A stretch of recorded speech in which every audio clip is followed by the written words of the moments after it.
Major Sinha হত্যা মামলা হাইকোর্টে শুনানি শেষ হয়েছে। আগামী 2 জুন রায়ের দিন ধার্য করেছেন আদালত। ওসি প্রদীপ ও লিয়াকতের ফাঁসি সহ নিম্ন আদালতের পুরো রায় বহাল চাইলেন অ্যাটর্নি জেনারেল। বৃহস্পতিবার বিচারপতি মোহাম্মদ মুস্তাফিজুর রহমান ও বিচারপতি মোহাম্মদ সগির হোসেনের হাইকোর্ট বেঞ্চ রায়ের দিন ধার্য করেন। 2020 সালের 31 জুলাই রাতে কক্সবাজারের টেকনাফ মেরিন ড্রাইভে একটি তল্লাশি চৌকিতে পুলিশের হাতে নিহত হন মেজর সিনহা। একই বছরের 5 আগস্ট তার বোন শারমিন শাহরিয়ার ফেরদৌস বাদী হয়ে আদালতে একটি হত্যা মামলা দায়ের করেন। ওই বছরেরই 13 ডিসেম্বর 15 জনের বিরুদ্ধে আদালতে অভিযোগপত্র জমা দেয় র্যাব।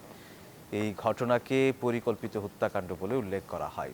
বিচারিক প্রক্রিয়া শেষে 2022 সালের 31 জানুয়ারি কক্সবাজারের জেলা ও দায়রা জজ আদালত টেকনাফ থানার সাবেক ওসি প্রদীপ কুমার দাস ও পরিদর্শক মোহাম্মদ লিয়াকত আলীকে মৃত্যুদণ্ডের আদেশ দেন। আর এএসআই নন্দ দুলাল রক্ষিত এবং কনস্টেবল রুবেল শর্মা ও সাগর দেবকে দেওয়া হয় যাবজ্জীবন কারাদণ্ড। এই মুহূর্তে আমাদের কোনো মন্তব্য বা কোনো প্রতিক্রিয়া নেই। দৃষ্টান্তমূলক শাস্তি যেটা হয়েছে সেই রায়টা বহাল থাকবে আমরা আশা করছি এবং সেটা কার্যকর হবে দ্রুত। করবোরেটিভ এভিডেন্স বলছে মেজর সিনহাকে এরা খুন করেছে, কি উদ্দেশ্যে খুন করেছে, কে কিভাবে এই খুনে অংশ নিয়েছে, অংশীদারিত্ব বজায় রেখেছে, সেটা রাষ্ট্রপক্ষ বিয়ন্ড অল রিজনেবল ডাউট প্রমাণ করেছে।